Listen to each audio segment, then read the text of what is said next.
Bom, meus amigos, vocês que acompanham meus vídeos no canal do YouTube, sabem que eu já postei algumas gravações abordando aspectos jurídicos da propriedade intelectual, da propriedade industrial e dos direitos autorais. Mas em nenhuma dessas gravações eu centrei com muitos detalhes, de uma forma mais profunda, sobre a questão do plágio, que é uma figura que sempre concentra boas discussões e que muitas vezes é tomado como um sinônimo de violação de direitos autorais. É uma pressuposição que não deixa de ser verdadeira, mas não é totalmente precisa. Afinal, o plágio é, em verdade, uma espécie de violação dos direitos autorais, mas não a única, e, portanto, não pode ser confundida como gênero.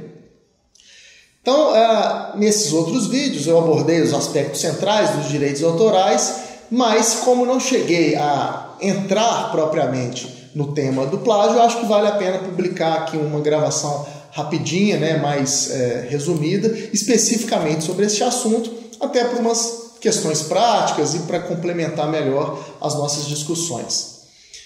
Muito bem, não há na legislação brasileira um conceito direto e expresso do plágio, o que contribui para a completa ou para a melhor compreensão deste tema. Como eu já ressaltei no início dessa gravação, muitos acreditam que qualquer tipo de violação, não apenas a direitos autorais, mas também a figuras da propriedade industrial, como marcas e patentes, se enquadraria no conceito de plágio. Na verdade, esta expressão só se refere à violação de direitos autorais e ainda assim a um tipo de violação. Talvez a mais grave de todas, mas não podemos tomar o plágio como um gênero. No caso da propriedade industrial, quando aqueles direitos são violados, o termo adequado e a figura aplicável é da usurpação.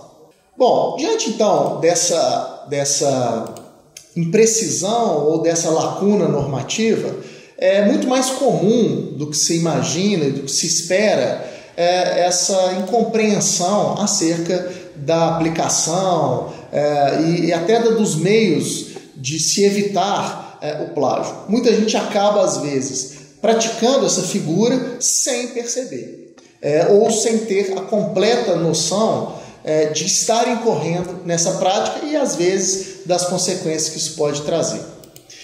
Bom, mas apesar de não haver uma previsão direta da norma, há alguns dispositivos legais que, de uma maneira indireta, conduzem ou nos permitem compreender a delimitação jurídica dessa conduta e dos seus elementos configuradores, permitindo, então, a gente a conceituação. Dessa forma, não sendo a lei muito precisa e apenas tratando do plágio de forma indireta, coube à doutrina, então, delimitar com segurança o conceito jurídico de plágio. E aqui eu vou me servir, então, do conceito do professor Carlos Alberto Bittar, para quem plágio constitui a imitação servil ou fraudulenta de obra alheia. Como eu disse, não é, portanto, qualquer violação aos direitos autorais, mas apenas aquela violação, aquela utilização não autorizada de maneira servil ou então fraudulenta. Essa caracterização servil ou fraudulenta, ela se revela importante porque o produto do plágio é uma obra ou parte dela em quase tudo semelhante à obra plagiada ou a parte da plagiada de outra obra, contendo nenhuma diferença ou diferenças tão pequenas que mal se pode distinguir uma da outra. E também porque é uma imitação que se caracteriza pela tentativa de usurpação da autoria original. Ou seja, o plagiador se vale de obra alheia não como um suporte ou inspiração para a sua própria, hipóteses nas quais, inclusive, é permitida a utilização de obras alheias, sob algumas circunstâncias, como, por exemplo, a citação em trabalhos científicos de uma obra anterior que serve para corroborar aquelas conclusões. Mas fato é que o plagiador toma a obra plagiada como se fosse criação sua, apresentando ao público com a sua própria assinatura.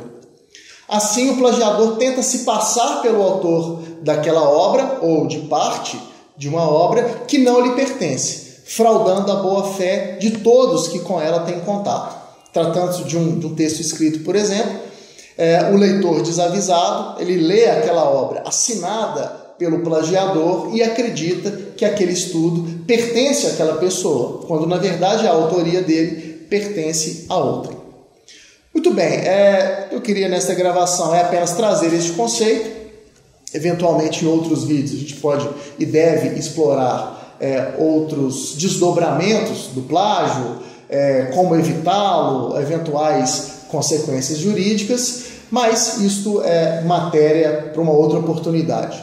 Por hora me despeço de vocês, mas antes convido-os a acessar o meu blog e ler os meus textos lá publicados, inclusive sobre direitos autorais, inclusive sobre plágio, e também a assistir os demais vídeos do meu canal e também assiná-lo, que vai permitir que você seja avisado quando novas postagens forem feitas. Okay? Muito obrigado, até a próxima!